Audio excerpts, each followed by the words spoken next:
Ya, melanggar aturan ini sepertinya sudah biasa begitu ya. Nah, kita sudah mengundang rekan-rekan kami, sudah ada 3 bapak-bapak ini ya. Di sini ada Mas Lauren Hutagalung sebagai YouTuber pembuat konten cegah lawan arah. Kemudian ada Mas Helmi juga, konten kreator dari The Paparok TV. Dan juga ada Mas Karman Mustaqim, ahli safety riding. Selamat siang, sehat?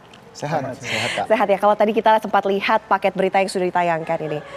Ngeri ya ngelihatnya. Pertama ke Mas Lauren dulu deh. Kalau gitu, yang sempat kena pukulan ya dari massa yang kemudian menolak untuk ditegur. Seperti apa sih ceritanya? Jadi sebenarnya bicara pukulan, kita nggak ada kena pukulan sih di antara kita dua ini, nggak ada. Cuman yang diincar itu tim dan relawan kita. Yang notabene yang berbadan kecil mereka incar gitu. Kita tetap berdiri tegap aja karena kita kan posisi benar. Cuman dinarasikan bahwa ketika kita di lapangan itu kita dibilang mencekik salah satu warga di situ dan membentak anak kecil gitu. Itu bohong banget dan tidak ada. Saya pastikan sih nggak ada. Tapi anak kecilnya ada nggak? Anak kecilnya ada saat salah satu kita katakan oknum lah pelawan arah berdebat dengan teman saya Helmi. Jadi dia membawa anak dan istri. Jadi anaknya ini kurang lebih usia 1-2 tahunan lah gitu. Jadi cekcok debat.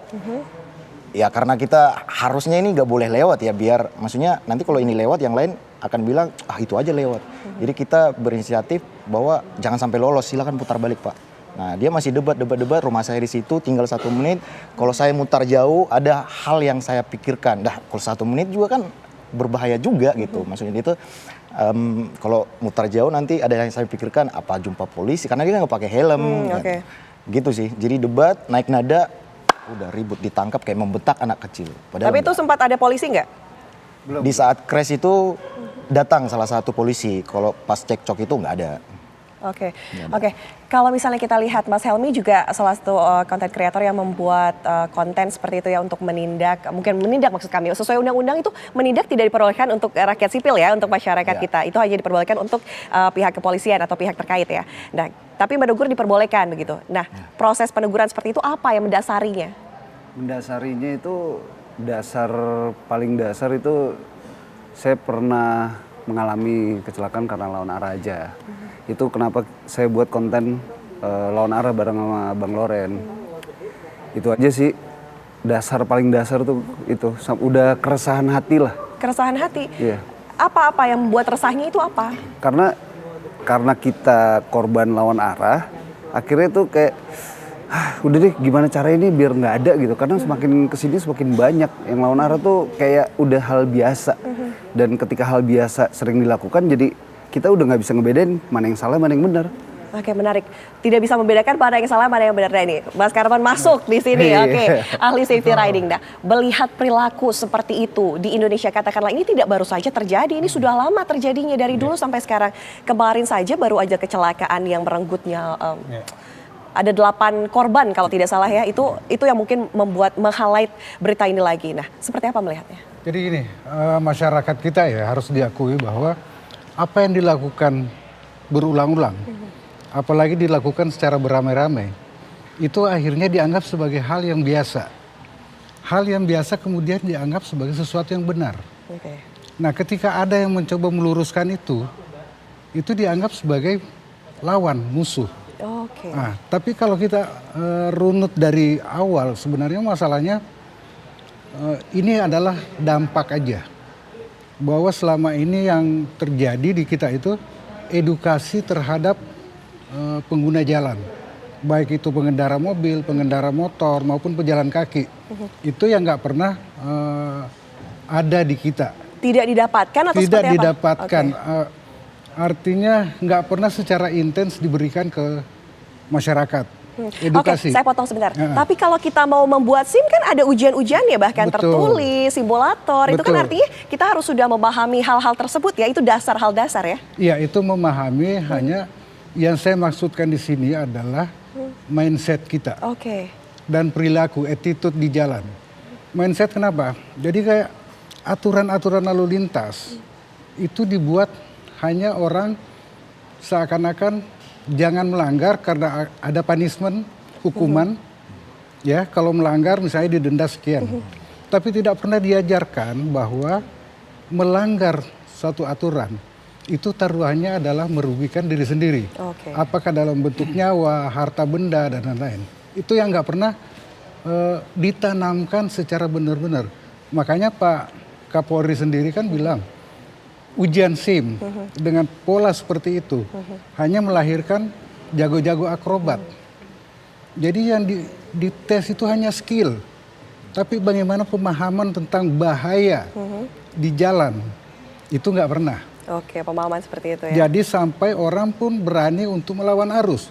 Karena dia nggak menyadari bahwa melawan arus itu sangat bahaya. Oke. Ini Gitu loh. berbicara mengenai nyali berani melawan arus. Bagaimana juga nih Mas Lauren, nyalinya harus seberapa besar menegur orang-orang sekian banyak. Ini yang ketika melawan arus. Jadi sebenarnya kan ini udah pernah dilakukan beberapa konten kreator yang pernah turun ke jalanan gitu. Nah, kita hanya menghidupkan kembali. Jadi kita melihat ini udah rahasia umum nih. Pelawan arah ini galak-galak nih. Oke. Ditegur dikit, siapa lu? Nah gitu kan. Jadi kita hadir nih sekarang nih yang berbadan gede lah gitu ya, yang anak gym. Kita hadir nih. Ini anak gym dua-duanya ya, tampaknya dari badan. Iya, kita Salahnya lebih galak ya. ya, kita hadir nih. Ibaratnya kalau sorry kalau saya salah, kalaupun sampai pukul-pukulan, ya wes ayo gitu kan. Makanya kadang-kadang teman Kalau saya sampai itu ada yang melawan duluan, begitu melawan ya. duluan. Kita mungkin mempertahankan diri, iya, begitu ya. karena posisi kita kan benar, hanya mengingatkan, menegur. Artinya kita kan sayang sama dia kan, sayang. Kita korban dulu loh, korban pelawan arah.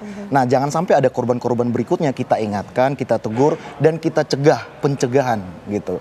Jadi ya kita hadir nih berbadan anak gym. Ya kalau lu nyolot galak, ya wes ayo gimana nih debatnya, ayo kita Dibalas debat. galak lagi. Lah harus kita imbangin. Nah makanya nih saya pertegas di sini bahwa orang yang melihat kita dari segi arogannya, karena kita hanya mengimbangin, jangan kita ditangkap karena kita galak, kita tegas, seakan-akan kita arogan. Bukan, dia yang memulai, dia yang ngotot, dia yang galak. Tapi pernah nggak mengalami tragedi pemukulan begitu, didorong, dipukul? Oh kalau saya sendiri pernah waktu di Medan itu, saya lakukan edukasi lawan arah.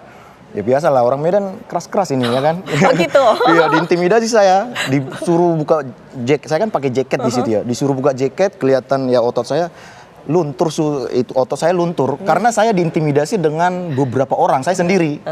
Gitu. Karena adanya intimidasi. Kalau Mas Helmi gimana nih? Kalau saya lihat di kontennya, mau apa lo? Lawan saya gitu. Itu apa emang dari awal citranya sudah dibuat agar mereka tidak bisa melawan sehingga mungkin harus mematuhi peraturan lalu lintas atau gimana sih? Jadi strategi yang Cara kita menegurnya buat ya? yang strategi yang kita buat dari Lauren sama Depa Parok ini ketika menegur pelawan arah ya. Itu kan macam-macam tuh karakter. Ada yang dikasih tahu pelan dia langsung terbalik, ada yang dia yang galak. Nah, kalau dua-duanya kita Lauren baik, saya baik, itu agak pasti nggak didengar sama orang yang ngeyel.